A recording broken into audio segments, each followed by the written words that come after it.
Donc le 24e chapitre de Tanya, donc il fait suite à ce qu'on dit au mitzvot assez et mitzvot lota assez. Alors, dans les précédents chapitres, on a expliqué comment par n'importe quelle mitzvah, une personne elle devient unie entièrement avec Akadosh Baruch Hu. Donc là, Morazaken il va continuer à expliquer l'autre côté de la pièce, comment par n'importe quelle avéra, même une avéra qui est légère, un juif, il se sépare, chas v'shalom, complètement d'Akadosh Baruch Hu. Alors, Perek Rav Dalet, 4e chapitre. Vezelu madze en shin samech e mitzvot lo ta'aseh deoraita v'chol isurei de rabanan. L'un en face de l'autre, l'un face à l'autre, c'est-à-dire face à la Gdusha, il y a le côté contraire à la Gdusha qui est la Klippa. Et de la même façon que dans le côté de la Gdusha, il y a une unité complète avec Akadosh Baruch Hu quand le juif accomplit Torah et Mitzvot. Pareil dans le côté contraire, le côté de la Klippa, se forme une séparation, Chas v'Shalom d'Akadosh Baruch Hu, par les Averot. Donc c'est les Averot sont les 365 mitzvot négatives de la Torah et les mitzvot, les interdits par les sages. Non seulement les interdits de la Torah, mais même les interdits des sages, qui sont des conséquences de la Torah, les barrières que les sages ils ont mis sur la Torah. Ça fait partie donc des interdits, même si ça n'entre pas dans le cadre des 365 mitzvot négatives, mais malgré tout, ce sont des interdits instaurés par les sages qui ont été rajoutés des barrières supplémentaires, comme par exemple l'entrée de Shabbat, où les sages ils ont mis des barrières. Le Shabbat commence pas à la sortie des étoiles, le Shabbat commence au coucher du soleil. Donc il y a des barrières qui ont été instaurées par les sages. Me'achar shehen neged rotzono v'chochmato yitbarech ve'efra mamash. Étant donné que ces avérotes sont contre la volonté et la sagesse de Dieu, et non seulement contre, mais ve'efra mamash, ça veut dire c'est réellement le contraire de la volonté de Dieu. Alors, em nifradim mi yichudo ve'achduto yitbarech betachlit apirud mamash. Alors, toutes ces choses interdites se séparent de l'unité d'Akadosh Baruch Hu. Le fait même qu'il y ait une possibilité de commettre un interdit, même si cet interdit est le contraire de l'unité d'Hachem, alors à ce moment-là, la personne devient séparée d'Akadosh Baruch Hu. Parce qu'on a expliqué que la Chtut Hachem, l'unité d'Hachem, c'est de dire qu'il n'y a rien en dehors de Dieu, Chas v'Shalom. Donc il est évident que le créateur, le seul créateur de ce monde, la seule personne qui guide ce monde, c'est Akadosh Baruch Hu. Il n'y a rien qui peut être à l'encontre d'Akadosh Baruch Hu. Et là, il y a une possibilité d'aller à l'encontre de la volonté. Donc le fait même qu'il y ait cette possibilité-là, qu'une personne se met dans la tête que j'ai une possibilité de commettre un interdit, alors à ce moment-là, je me sépare complètement d'Akadosh Baruch Hu. Jusqu'à tel point que Kemo asitra achara ve'aklipa anikraim avodazara ve'elokim acherim. Comme la sitra achara qui est l'autre côté, et la klipa qui est appelée l'idolâtrie, ou bien Elohim Acherim. Elohim Acherim, c'est vers d'autres dieux. La Vodazara, c'est le symbole de la séparation avec la divinité. C'est ce qui proclame que la Vodazara est une existence séparée d'Akadosh Baruch Hu, qui est autre de Dieu, Chas v'Shalom. Et c'est pour ça que ça s'appelle Avodazara. Le mot Elohim Acherim. Elohim Acherim, c'est un autre Dieu, ça veut dire une séparation complète de la divinité qui se considère lui-même comme un Dieu, comme une importance, qu'il est autre qu'Akadosh Baruch Hu. En dehors de cette explication sur Elohim Acherim, Il y a aussi l'explication qu'on avait donnée déjà dans le chapitre auparavant, que dans la klipa, dans les forces du mal, il y a une certaine vitalité de Dieu. Car sans cela, la klipa, elle ne peut pas exister. S'il y a pas, tout a besoin d'une vitalité de Dieu. Donc même les forces du mal ont besoin de la vitalité d'Al-Kadosh Baruch Hu.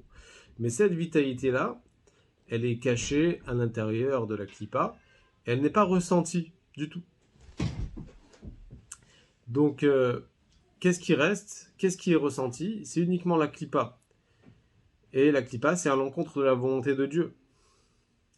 Donc cette vitalité de Dieu qui est à l'intérieur de la klipa, c'est pas une vitalité de la volonté profonde d'Akadosh Baruch Hu. Akadosh Baruch Hu, il veut pas, dans le fond, que de créer la klipa, il ne veut pas donner de la vitalité à la klipa. Tout ça, pourquoi Dieu il fait exister la klipa, c'est pour des conséquences qui vont arriver par cela, que les personnes vont avoir le libre arbitre, le choix de choisir entre le bien et le mal, et ils vont pouvoir surmonter. Donc Dieu ne veut pas de la klipa en soi. Donc la vitalité qu'il va donner à la klipa, c'est comme une personne qui va donner quelque chose à son ami contre son gré. Comme on dit les termes dans la Kabbalah, on dit qu'Eman des Shadi Batar Katfou, comme une personne qui jette quelque chose par derrière son épaule. Il ne veut pas lui donner, il donne contre son gré. Donc là, le Admor Hazaken, il va expliquer que n'importe quelle Avera, en réalité, c'est une forme de séparation d'Akadosh Baruch Hu, de Klipa, de Avodazara. Et c'est pour cela que ça s'appelle, on appelle ça le nom Avera, puisque Avera, ça veut dire aussi, en dehors de la traduction littérale qui est transgressée, une transgression, mais cela veut dire aussi un passage. Le mot Mahavar, c'est un passage. La vitalité de Dieu, elle passe du domaine de la Gdusha, de la sainteté, au domaine de la Klipa. V'chen, Shlosha levusha nefesh shemiklipat noga shebi Israël.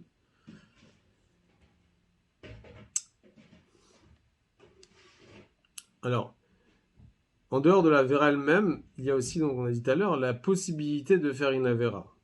Et la possibilité, déjà, ça commence dans la pensée, la parole, l'action, réfléchir. Peut-être je vais faire ça, je vais faire ci. C'est une possibilité, une parole. Donc c'est la possibilité de faire une Avera qui commence par Gimel, Levusha, Nefesh, donc par les trois vêtements, les trois auxiliaires de l'âme. On avait dit que chaque juif possède une âme, et dans cette âme-là, elle a les auxiliaires qui proviennent de la Klipat Noga chez Bi Israël. On a expliqué que la Klipat Noga, c'est la Klipa qui éclaire. C'est-à-dire, c'est une Klipa, une impureté il peut être éclairé, qui peut s'élever dans la Gdusha, dans la sainteté. Donc chaque juif et juive possède ce nefesh, cette âme-là, qui est de Klipat Noga. Et il y a donc Marshava, Dibur ou Maaseh, la parole, la pensée et l'action, donc sont les auxiliaires de l'âme. Amlubashim, Beshassa, Lotaase, Doraita ou Darabanan, qui s'habillent dans les 365 mitzvot négatives de la Torah ou des sages. C'est-à-dire qu'ils s'habillent, ça veut dire que la pensée, à un moment où une personne y pense, par exemple, de faire une Avera, alors à ce moment-là, sa pensée, elle s'habille dans la Avera. Oui, sa parole parle d'une Avera, alors la parole, elle s'habille aussi dans la Avera.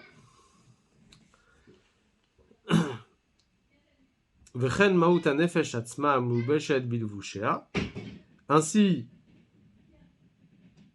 l'essence même de l'âme animale, qui est habillée dans ses vêtements, dans ses auxiliaires, c'est l'âme qui pense, qui parle, qui fait la Avera. Kulam miuchadim mamash besitra chara ou klipazo.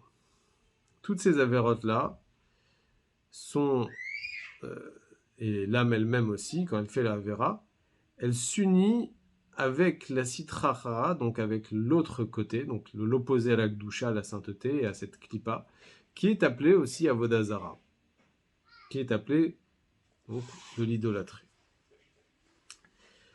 Veloot, et non seulement ça, non seulement que l'âme s'unit avec la Klippa, mais elle devient comme elle. Et non seulement qu'elle devient comme elle, et là, chez Betelim ou Tfelim Elea. Et après, elle se soumet à elle. Et euh, elle devient un récepteur de l'impureté. Elle devient ce qu'on appelle un Mekabel. Elle reçoit sa vitalité de l'impureté. Puisque maintenant, la Klippa, c'est elle qui va dominer sur elle, sur l'âme. Et à ce moment-là, ou Geroim ou Protim Imena, et automatiquement, ils seront plus basses que la Klippa, Méhod. Ça veut dire que non seulement ils rentrent dans la Klippa, mais ils deviennent encore plus bas que la Klippa. Encore pire que la Klippa. Pourquoi? Alors il explique parce que qui i enablu beshet begouf chumri, la Klippa ne s'habille pas dans un corps physique, et donc automatiquement la Klippa elle reste spirituelle. Donc le voilement que la Klippa est là, elle n'est pas très grande parce que puisque elle se matérialise pas, elle reste dans le côté spirituel. Elle n'a pas de corps, donc elle n'a pas de lien avec le matériel. Donc puisque la Klippa elle reste spirituelle, donc elle lui reste un petit peu de soumission à la divinité. Vyodaat et Ribona, et elle connaît son maître. Ça veut dire, non seulement qu'elle connaît, elle sait qu'il y a un Dieu, mais elle sait aussi que Akadosh Baruch Hu, c'est lui qui guide et qui domine le monde, et c'est la seule personne qui peut dominer dans le monde. Ve'ena moredet bo, et elle ne se révolte pas contre son maître, c'est-à-dire contre Akadosh Baruch Hu. Et ça va jamais lui arriver à l'idée donc de cette clipa de Avodah Zara, malgré tout le mal qu'elle a, de se révolter contre Akadosh Baruch Hu et d'aller aller à l'encontre de la volonté d'Hachem. Donc ça va jamais lui arriver à la pensée. L'ifol peulata, pour faire ces mauvaises actions, bemishlachat malacher raim shela, shelo bishlichuto shel makom baruch. Par l'intermédiaire des anges négatifs, des mauvais anges, qui sont là, qui sont les envoyés en réalité des forces du mal pour pouvoir endommager, pour pouvoir détruire à l'encontre de la volonté de Dieu. Alors même toutes ces actions-là de la Klippa font partie de la création, ça fait partie des règles que Akadosh Baruch Hu il a mis dans ce monde, qu'il y a besoin aussi des activités de l'âme des forces du mal et donc des mauvais anges qui sont la Klippa. Et donc même ces mauvais anges-là, même la Klippa ne va jamais faire quelque chose qui est à l'encontre d'Akadosh Baruch Hu. Ils font la mission de Dieu. Shelo bishlichuto shel makom baruch Hu, ils vont rien faire sans être missionnés par Dieu, chas v'shalom. On raconte une fois une histoire d'un grand sage d'Israël que lorsqu'il était jeune, lorsqu'il était enfant, c'est un enfant assez agité, comme beaucoup d'enfants. Et donc son père, il est arrivé avec des arguments, et il lui a dit pourquoi tu te comportes comme ça, c'est pas joli. Alors le fils, il lui a répondu, il lui a dit papa, mais qu'est-ce que tu veux? J'ai un Yetzer Hara, j'ai un mauvais penchant. Alors son père, il lui a dit mais au contraire, tu dois tirer une leçon de ton Yetzer Hara. Regarde jusqu'à combien ton Yetzer Hara il se donne pour accomplir sa mission, pour pouvoir te convaincre à aller à l'encontre de la volonté de Dieu. C'est-à-dire qu'il fait sa mission jusqu'au bout. Alors toi aussi, tu dois faire ta mission jusqu'au bout. Tu dois aller à l'encontre de ton Yetzer Hara, c'est ta mission. Et l'enfant, il a répondu à son père, il a dit, mais papa, mon Yetzer Hara à moi, hein, il n'a pas de Yetzer Hara qui va l'empêcher de faire sa mission.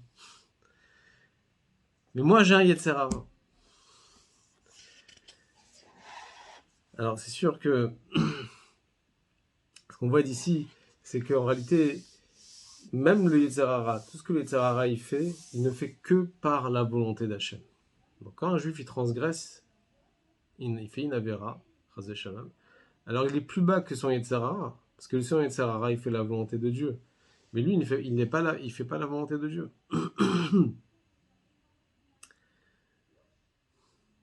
D'ailleurs, il y a un chant aussi que le rabbi nous a enseigné.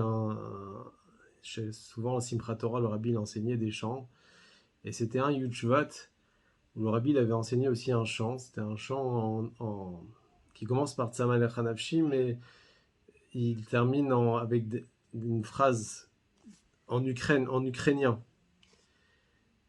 Cette phrase qui est Erti Duren Markosh Toti Lishna Yamarku. Il dit le sens, je ne sais pas la traduction littérale, mais c'est que la personne, elle parle à son Yetzer Hara et elle lui dit qu'est-ce que tu fais dans le marché, et ni tu vends ni tu achètes, tu es en train de faire des histoires. Ça veut dire que Akadosh Baruch Hu, il envoie le Yetzer Hara et sa mission en réalité c'est de piéger la personne.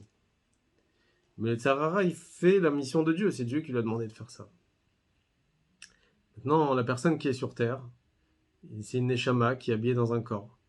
Et la Neshama, elle vient de très haut, elle est descendue de sous le trône céleste d'Akadosh Baruch Hu. Et pourquoi elle est descendue sur terre?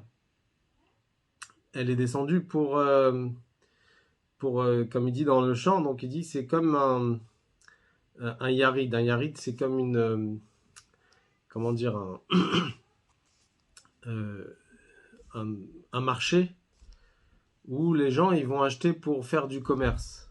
Ça veut dire que la Neshama est dans un monde pour faire du commerce. C'est quoi le commerce que la Neshama elle fait? C'est que en descendant dans ce monde matériel ici-bas, elle va pouvoir bénéficier de très grandes lumières et d'une élévation elle va atteindre un niveau plus haut que ce qu'elle était avant même qu'elle descende dans ce monde. Et pour cela, ça vaut le coup, toute cette descente de la Neshama, des mondes les plus élevés et de sous le trône céleste d'Akadosh Baruch Hu, descendre dans ce monde plus bas, ce monde matériel, pour le bénéfice qu'elle va avoir, donc ce qu'on appelle un marché. Et le bénéfice vient quand la Neshama elle accomplit sa mission dans ce monde. Mais si tu es dans le marché, ni tu vends, ni tu achètes, alors tu n'auras pas de bénéfice. Et c'est ça on dit au Yetzer Hara dans ce chant. On se dit en fait à nous-mêmes, qu'est-ce que tu fais dans le marché si tu fais pas de bénéfice? Alors ça sert à rien si tu fais rien. Ce qu'il faut faire, on est ici en mission sur Terre pour justement avoir après tout le mérite, tout le srout d'être descendu dans ce monde et que malgré tous les obstacles, on a pu surmonter tous les obstacles. Et grâce à cela, la Neshama elle a pu s'élever à des niveaux très hauts. Ça, c'est si on accomplit la volonté d'Hachem. Mais si Chas v'Shalom, on n'accomplit pas la volonté d'Hachem, alors à ce moment-là, on est plus bas que notre Yetzer Hara, parce que notre Yetzer Hara, qui sont les forces du mal, Yetzer Hara, il fait sa volonté. Et en réalité, le Yetzer Hara, au contraire, il veut que le juif ne l'écoute pas. Pourquoi? Parce que de l'autre côté, le Yetzer Hara, si à cause de lui, le juif il a trébuché, il va se sentir mal. Et Dieu il aura des arguments contre le Yetzer Hara. Donc le Yetzer Hara veut que le juif ne l'écoute pas. Le fait que, en réalité, le Yetzer Hara, il voit que le juif n'écoute pas, alors à ce moment-là, le Yetzer Hara, il est content parce qu'il a fait, en même temps, il a fait sa mission, et en même temps, il a fait en sorte que le juif, il surmonte, il va à l'encontre de la volonté du Yetzer Hara, à l'encontre je veux dire, de la demande du Yetzer Hara, même si c'est pas sa volonté.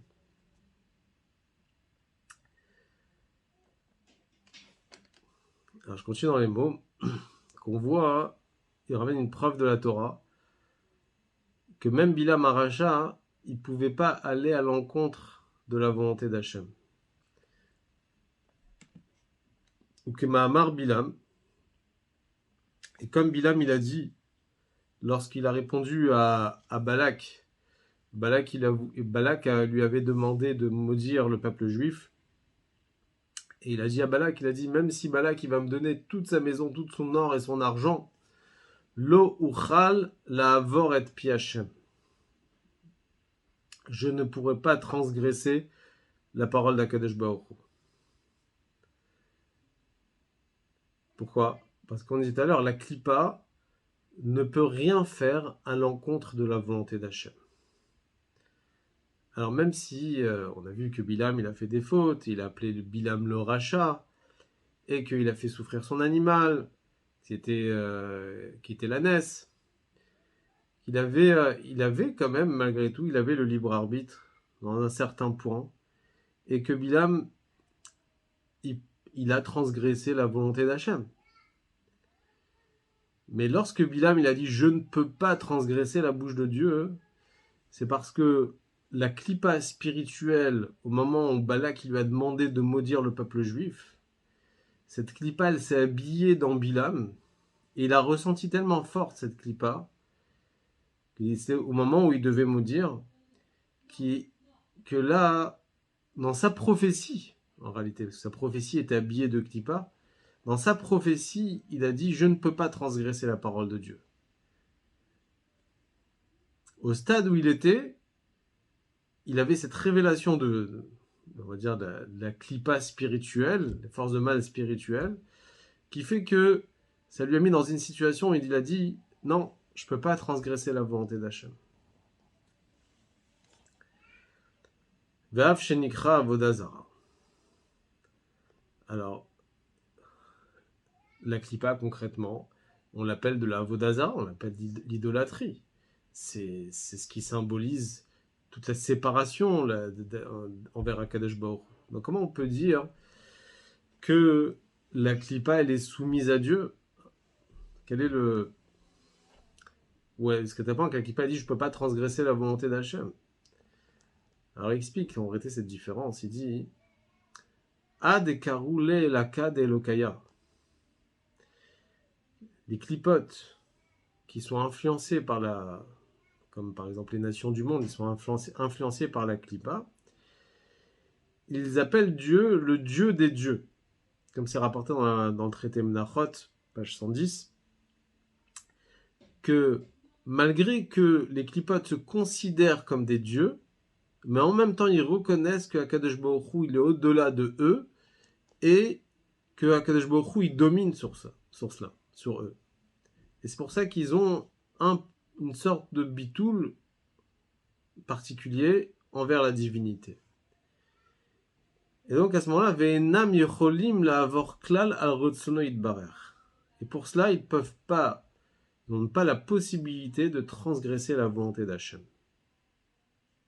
Pourquoi? Ki yodim ou masigim shehu chayotam vekiyumam.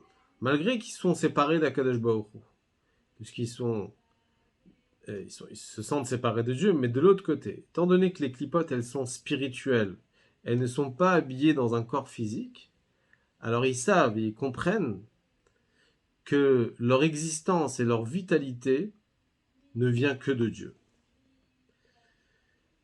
Mais,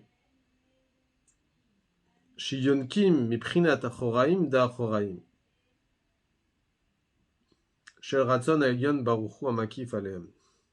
ils puisent leur vitalité de Achoraim, c'est-à-dire l'arrière de l'arrière. L'arrière de l'arrière, ça veut dire qu'il y a une influence de vitalité de Gdusha qui s'habille dans les forces du mal, qui est minime, comme on a dit tout à l'heure, comme quelqu'un qui jette derrière son épaule, qui ne veut pas lui donner, mais qui donne. Donc on appelle ça Achoraim Shel Achoraim, ça veut dire une diminution de la lumière de Dieu,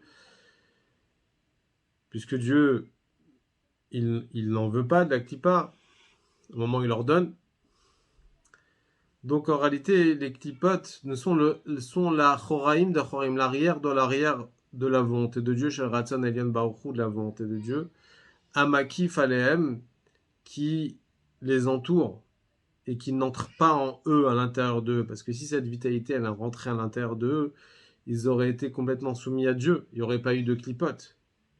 Mais il y a un petit quelque chose qui entre à l'intérieur d'eux pour pouvoir vivre, malgré tout, ce qu'on appelle la Choraim de Choraim, c'est une petite lumière extérieure de l'extérieur de Dieu, qui rentre à l'intérieur de eux, pour avoir une petite vitalité. Et ça, ils le savent. Les clipotes, ils savent que toute leur vitalité, même cette petite vitalité qui est de la volonté de Dieu, ils le reconnaissent. Mais malgré tout, comme elle est voilée, donc ils se considèrent comme existants.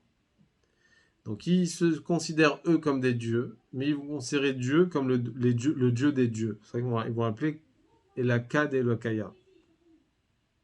Mais de l'autre côté, étant donné qu'ils sont conscients que Dieu c'est le maître du monde, donc ça ne leur vient pas à l'idée d'aller à l'encontre de la volonté d'Hachem. Et là, chez Inekatam vechayutam shebetocham et prinat galut betocham. Cette soumission qu'ils ont vis-à-vis de Dieu, pour le fait qu'ils ne vont pas à l'encontre de la volonté de Dieu, c'est parce que leur vitalité, leur source de vitalité, qui se contracte à l'intérieur de eux, est exilée à l'intérieur des clipotes. Donc c'est d'une façon où la vitalité de Dieu, c'est pas elle qui va dominer sur la clipa qui est en eux, mais au contraire, ça veut dire qu'ils vivent de la clipa, mais les clipotes, pardon, ils vivent de la gdusha, excusez-moi, mais les clipotes, ils prennent le dessus sur cette lumière, cette étincelle de gdusha qui se trouve en eux.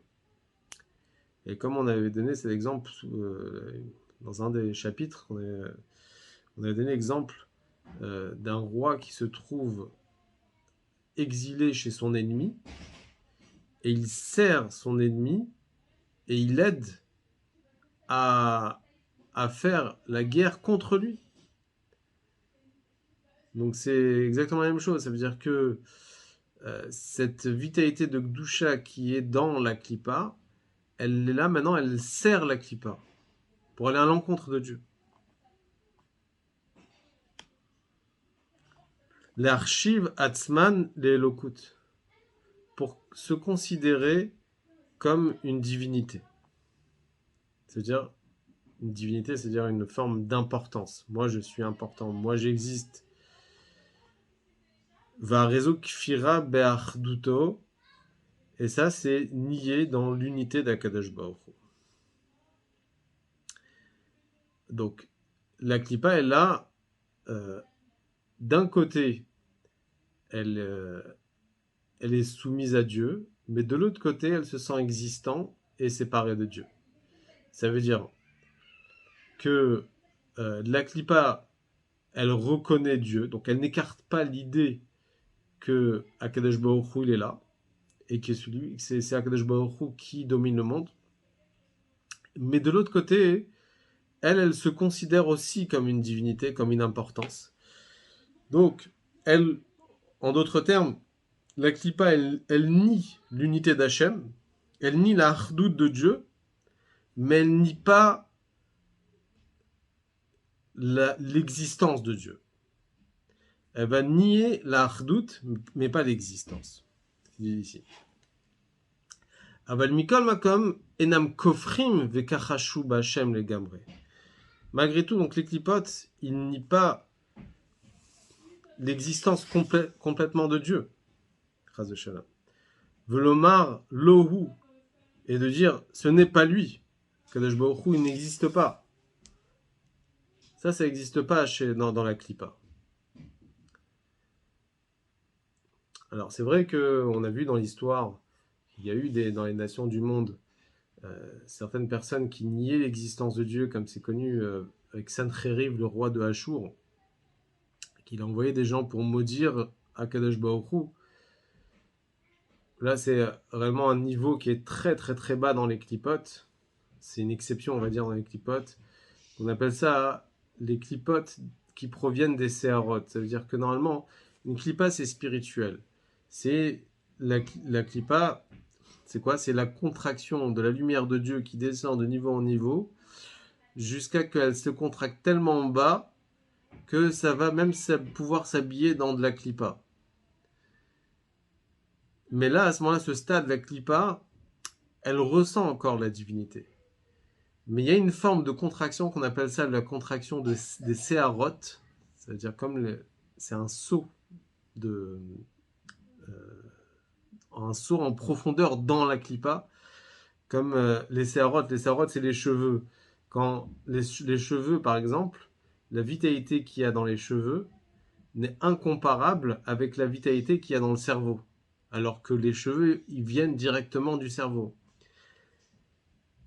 Et la preuve, c'est quoi? C'est que si on va couper des cheveux, ça va rien faire. Si on touche le cerveau, ça peut causer des grands dégâts. Mais si on touche un cheveu, si on le coupe, ça fait rien. La vitalité est minime.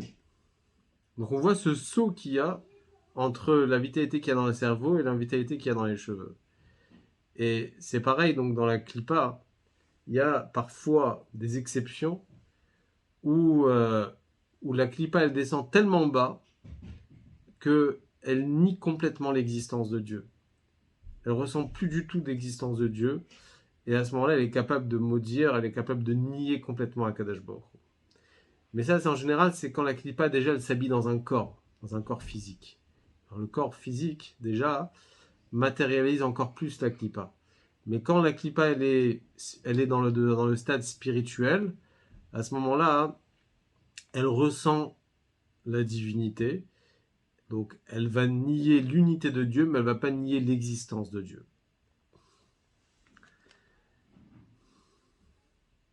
C'est pour ça qu'on dit, et là, des caroulés, la ka de la kaya, ils vont l'appeler le Dieu des dieux.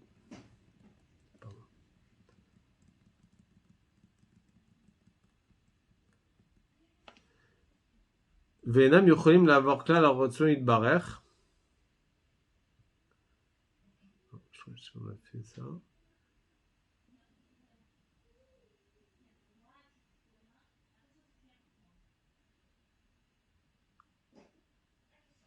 Non, on est arrivé ici. Des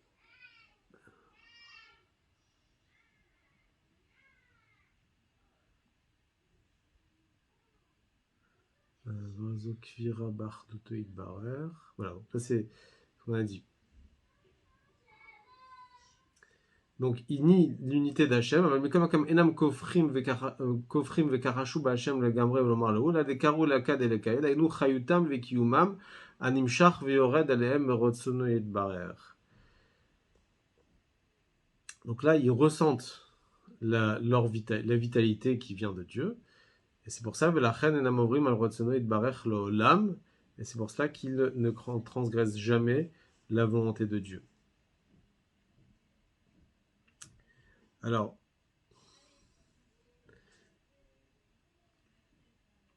si ce fait-là, que les clipotes, ils nient l'unité, la clipa, elle nie l'unité d'Akadosh Baruch Hu, ça va aussi à l'encontre de la volonté d'Hachem. Si la clipa, qu'est-ce qu'on est en train de dire ici? On est en train de dire que la clipa nie l'unité de Dieu, mais elle nie pas l'existence de Dieu.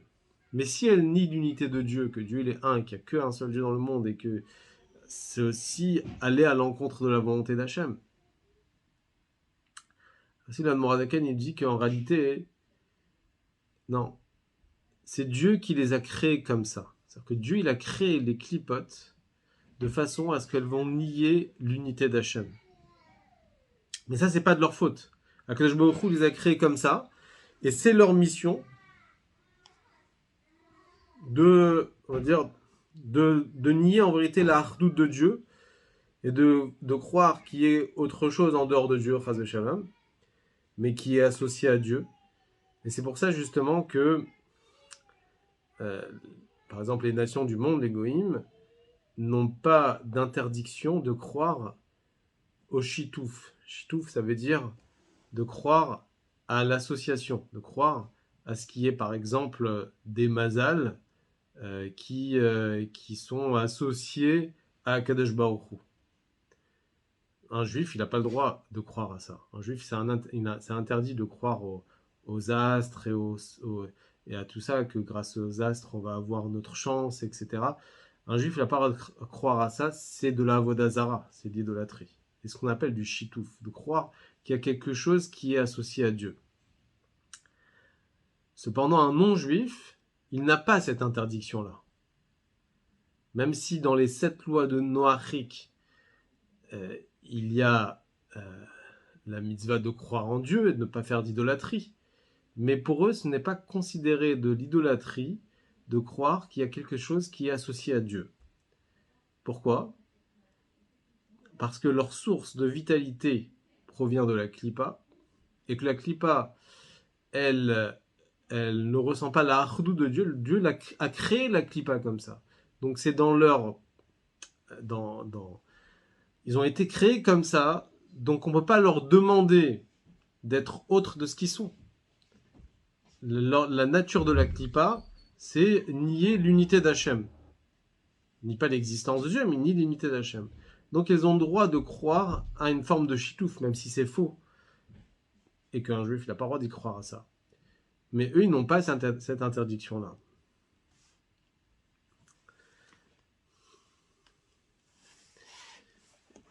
Donc, c'est pour ça qu'ils ne transgressent pas la volonté de Dieu. Vimken. Adam a ouvert al rotzono itbarech, ou garua ou pachot arbe meod measitra achara ou klipa anikret avodazara velokim acherim. Donc dans ces cas-là, si même les clipotes sont d'accord que Dieu gouverne dans le monde et qu'ils ne peuvent pas aller à l'encontre de la volonté d'Hachem, donc la personne qui transgresse la volonté d'Hachem, il est pire, il est plus bas que la sitra achara et la klipa, et que la avodazara et que l'idolâtrie. Puisque la klipa, malgré qu'elle nie l'unité d'Hachem, mais elle reconnaît la grandeur et la dominance d'Hachem, et donc elle peut pas faire quelque chose en dehors de sa volonté.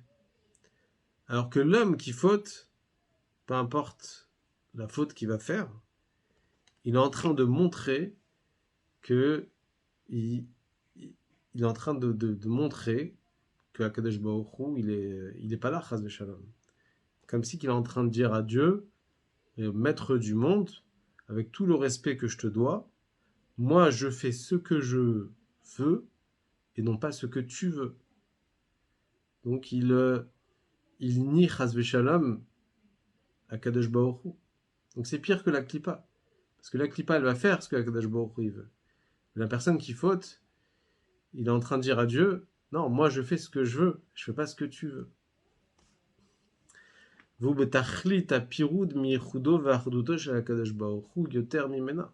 Donc il est complètement séparé de l'unité d'Hachem, que Hachem il est un, il est unique, il n'y a rien en dehors de Dieu, et il est pire que la klipa, ou keilou kofer b'achduto yoter mimena chas v'shalom, et c'est comme si qu'il niait l'unité de Dieu encore plus que la klipa chas v'shalom. כמו שכתוב בעץ-חיים שער מ"ב סוף פרק ד', comme c'est écrit dans l'Etz-Chaim שער מ"ב à la fin du 4e chapitre, שהרע שבעולם הזה החומרי הוא שמרי הקליפות הגסות והוא תכלית הבירור.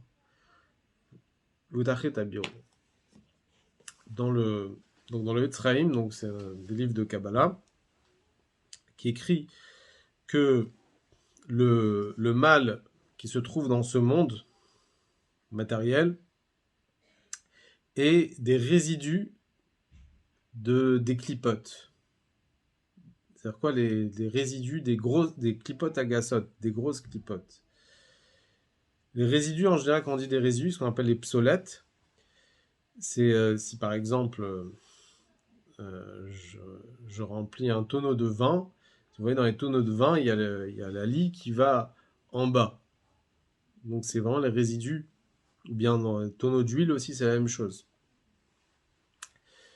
Lorsque Akadosh Baruch Hu, il a créé les mondes spirituels et les mondes matériels, alors il y a eu ce qu'on appelle un birour, il y a eu un raffinement. Ça veut dire que Dieu il a sélectionné, il a pris la lumière la plus raffinée et il a mis dans le monde le plus élevé, dans le monde de Hatzilut. Après, les résidus, on va dire, ce qui est moins raffiné, c'est descendu dans les mondes plus bas. Donc dans le monde inférieur à Hatzilut, Bria, il y a eu une sélection de lumière de Gdusha, mais avec un petit peu de résidus. Dans Yetzira, encore plus bas, il y a eu un peu plus de résidus. Et après, dans ce monde matériel, à Sia, alors à ce moment-là, c'est vraiment la clipa, elle est complètement mélangée, la Gdusha, elle est complètement mélangée dans la clipa. Il y a plein de résidus. Et donc, ce monde-ci sont en réalité les résidus de toutes les grosses clipotes. Velachen, kol maase olamazé, kashim veraim vareshaim govrimbo. Et c'est pour cela que puisque dans ce monde matériel se trouvent les résidus des plus grosses clipotes et les plus basses, donc toutes les actions de ce monde-ci sont difficiles et mauvaises. C'est-à-dire que dans chaque chose, dans chaque bonne chose qu'une personne veut faire dans ce monde, il va avoir des difficultés, des obstacles. Et les choses, ils vont pas se passer clean, de façon à ce que ça devrait se passer comme ça normalement. Normalement, quand un juif il se comporte selon la droiture, selon la Torah, alors il a la réussite, pas le contraire. En réalité, c'est sûr ça. C'est sûr qu'un juif, au bout du compte, il va avoir la réussite dans tout ce qu'il va faire. Mais ça prend du temps. Mais on ne le voit pas immédiatement. Et pourquoi on ne voit pas immédiatement? Parce que justement, il y a les obstacles de la clipa. La clipa nous fait croire, Chas Shalom, qu'il n'y a pas que Dieu dans le monde, il y a autre chose. Au bout du compte, tout ça, ça va partir. Il n'y aura plus de clipotes et on va surmonter cela. Quand une personne il montre qu'il est, avec ferveur, il est attaché à la Torah au mitzvot, il surmonte tous ces obstacles. Donc, concrètement, on voit le contraire. On a l'impression que qui est-ce qui domine dans le monde? C'est ceux qui ne se comportent pas selon les règles de la Torah, qui ne se comportent pas selon la droiture. Et c'est eux qui réussissent. C'est écrit Vareshaim Govrimbo. Les Reshaim, ils se renforcent. Pourquoi?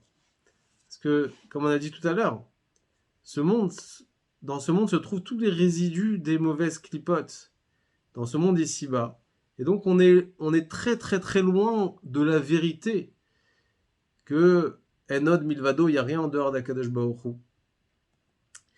Et que justement dans ce monde ici-bas, où il n'y a pas plus bas que ça, c'est Dieu, où là il a désiré faire résider sa shrina, ou qu'un juif va faire ce qu'on appelle Dira Idbarer Betartonim, il va faire une demeure pour lui dans ce monde-ci, puisqu'en réalité, c'est là où il y a tous les obstacles, où il y a tous les problèmes, qu'on va faire ici la maison de Dieu, et à ce moment-là, la transformation elle sera énorme.